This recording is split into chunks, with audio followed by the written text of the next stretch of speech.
नई दिल्ली में आज कृषि जगत के लिए एक बड़ा दिन रहा। केंद्रीय कृषि मंत्री शिवराज सिंह चौहान की अध्यक्षता में ताज पैलेस में आयोजित एग्री बिजनेस समिट में देश के किसानों को संबोधित करते हुए मंत्री ने कई बड़े बयान दिए जो सीधे किसानों की जेब और कृषि उद्योग को प्रभावित कर सकते हैं। उन्होंने घटिया पेस्टिसाइड से लेकर नकली खाद, बीज और एमएसपी तक किसानों के लिए कई बड़ी बातें कही हैं। चलिए बिना देर किए आपको सुनाते हैं कि शिवराज सिंह चौहान ने इस दौरान क्या ऐलान किए। लेकिन आज मैं आपसे 3 बातें कहने आया हूं जो मुझे लगती है। एक,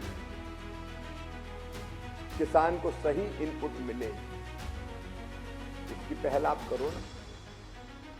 घटिया पेस्टिसाइड, नकली खाद, अगर किसान से पूछो तो आज सबसे बड़ी समस्या है और ये आपके लिए चुनौती है। क्या हम संकल्प ले सकते हैं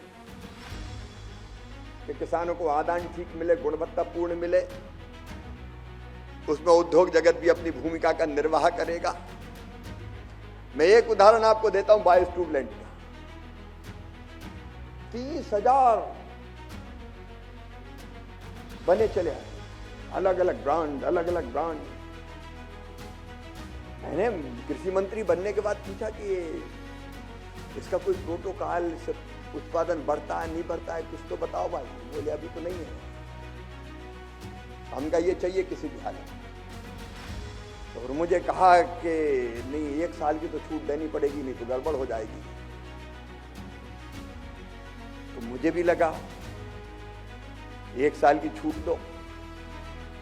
1 साल की छूट हुई तो फिर 1 साल के लिए आ गए कि 1 साल और हम आप तो नहीं देंगे। फिर हमने 3 महीने की और उसके बाद ये तय किया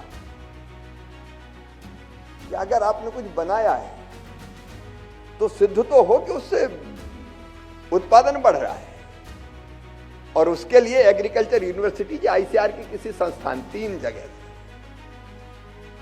अब टेस्ट करवाइए, रिपोर्ट दीजिए।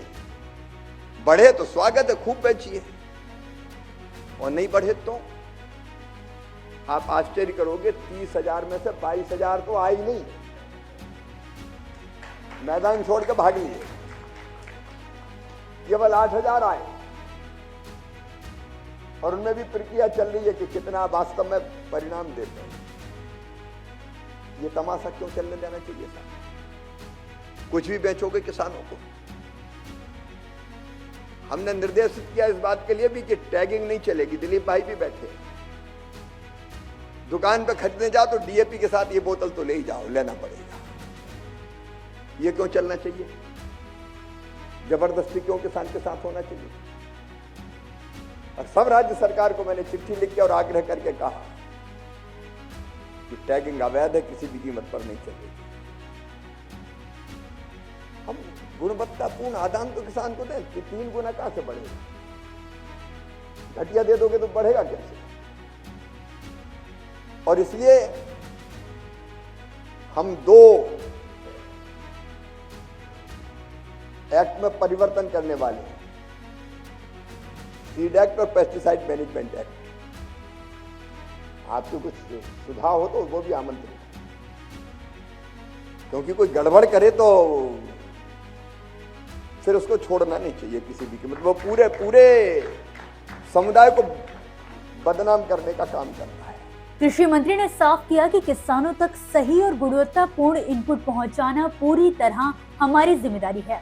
उन्होंने कहा कि घटिया पेस्टिसाइड और नकली खाद किसानों के लिए सबसे बड़ी समस्या है। ये केवल किसानों की समस्या नहीं बल्कि हमारे सामने एक बड़ी चुनौती है। शिवराज सिंह चौहान ने बताया कि MIS योजना के तहत अगर किसी फसल का रेट निर्धारित सीमा से नीचे गिर जाता है तो मॉडल रेट और विक्रय मूल्य के बीच का अंतर सीधे किसानों के खातों में भेजा जाएगा। अभी एमएसपी की बात आपने की थी, ठीक दाम देना है।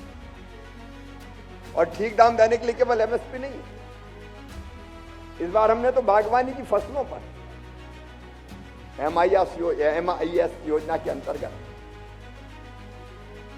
अगर एक निश्चित सीमा से ज्यादा रेट घट गए, गिर गए, तो मॉडल रेट और बिक्री मूल्य का अंतर हम किसान के खाते में डालेंगे। राज्य सरकार अगर चाहे तो आधा राज्य सरकार देगी, आधा केंद्र सरकार देगा, जो अतिरिक्त पैसा लगेगा। हमने टीओटी, जो टमाटर, प्याज और आलू जैसी फसलें,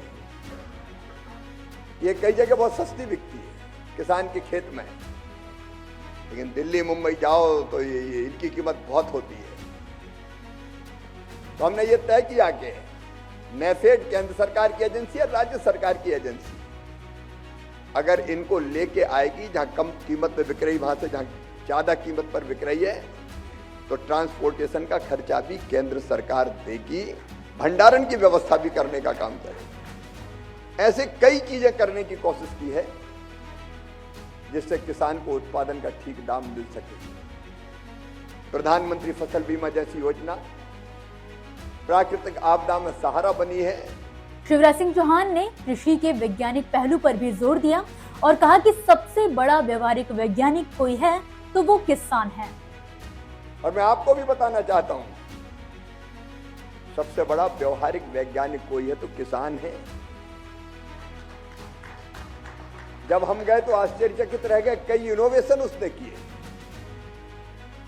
लीची की सेल्फ लाइफ बढ़ाने के लिए बिहार के किसानों ने ग्लूकोज का लेप लगाना शुरू किया ऊपर, और कहा कि हमने जुगाड़ से सेल्फ लाइफ बढ़ाई। अब आप इसको परफेक्ट करवाओ वैज्ञानिकों। ऐसे एक नहीं अनेकों प्रयोग, लगभग 300 प्रयोग किसानों ने किए। मैंने वैज्ञानिकों से कहा कि इसको पूर्णता प्रदान करें, परफेक्ट करें, और 500 जरूरतें उनकी थी जिसकी वो मांग कर रहे थे। अब वो काटन में पिंक बाल वार्म वाली बीमारी आ गई, गुलाबी सुंडी। अब किसानों ने कहा कि इसका उपाय ढूंढे वैज्ञानिक। गन्ने में लाल सड़न, उत्तर प्रदेश का पूरा गन्ना खराब हो, उसको कैसे रोकें, इस पर रिसर्च करो भाई। ऐसे लगभग उनने 500 विषय बताए कि इस पर रिसर्च होना है, और हमने उसके आधार पर रिसर्च की दिशा तय करने का फैसला किया। कुल मिलाकर आज का एग्री बिजनेस समिट किसानों और कृषि उद्योग दोनों के लिए एक नई उम्मीद और दिशा लेकर आया है। फिलहाल के लिए इस वीडियो में बस इतना ही। आप मुझे दीजिए इजाजत और देखते रहिए किसान इंडिया। धन्यवाद। अगला स्टेशन आपकी मनचाही मंजिल खुशहाली है। खुशहाली के दरवाजे चारों ओर से खुले रहेंगे। किसान इंडिया के साथ यात्रा करने के लिए आपका धन्यवाद।